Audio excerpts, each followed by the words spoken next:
तुम्ही देणार? तुषारजी तुम्ही तर महात्माजींचे पंटू आहात, उल्काताई तुम्ही मोठ्या समाजसेवी आहात, निखिलजी तुम्ही आहात, चंद्रावती घर नाही देऊ शकत? मी देतो घर तुम्हाला. मग तुम्ही विचार काय करता, अरे चंद्रावती घर मिळणार नाही मला पण माहितीये, सगळे नाही म्हणते, पण हा हो बोलतोय. मग ह्याला दिलं तर मिळणार नाहीच आहे, पण ह्याला दिलं तर हा हा हो बोलते. एकदा देऊन बघू ना, मिळालं घर तर. आणि मग त्याच्यानंतर निवडून दिल्यानंतर मग तुम्ही काय म्हणालात आता, एक चुनाव के दरम्यान ऐसे जुमले करने ही पडते हैं. मग त्यांचे अच्छे दिन आएंगे वो गले की हड्डी बन गया. अरे शाकाहारी माणसाच्या गळ्यात हाडं अडकायला लागली आश्वासनाची, तर कसं करणार असं?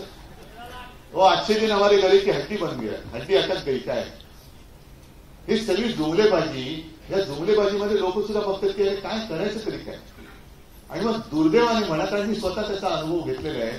प्रचाराच्या दरम्यान मी जेव्हा फिरतो, ग्रामीण भागात फिरतो, आता सुद्धा 1-2 महिन्यापूर्वी गेलो तर संभाजीनगरमध्ये एका शेताच्या बांधावरती उतरला, आमदार असतो ते सोबत.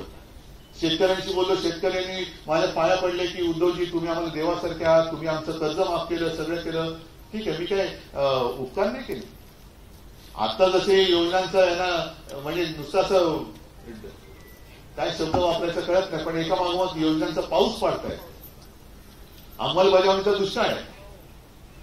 पण एक एक योजना गणागण जाहीर करताय आणि मग जाऊन समारंभ करतायत, पैसे देऊन लोक आणतायत, एसटी गाड्या देत आहेत, फुकटच्या साड्या वाटतायत. आणि मग आल्यानंतर लोकांना सगळ्या महिलांना विचारतात, मिळाले की नाहीत पैसे तुम्हाला? तू काय घरनं पैसे आणलेस तुझ्या? आमच्या हक्काचे पैसे तू ढापलेस.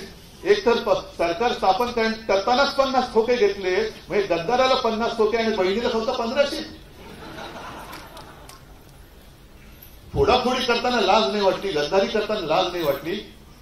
आणि आता हे आमचेच पैसे आम्हाला देऊन तू माझ्या महाराष्ट्र धर्माशी गद्दारी करायला होतोस. हा माझा महाराष्ट्र धर्म नाहीये.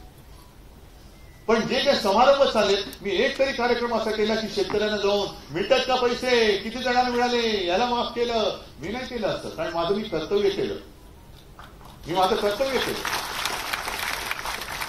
कोरोना काळामध्ये सुद्धा जे काही केलं हे ते पुसून टाकायला बघतायत. अरे तुमची जी काही भाजप शासित राज्य होती आहेत त्यांच्या तुलनेत माझ्या महाराष्ट्राचं काम बघा. आणि तिथे जर का मी मागे पडलो ना, तुम्ही पुन्हा कधी कोणाला तोड नाही दाखवणार.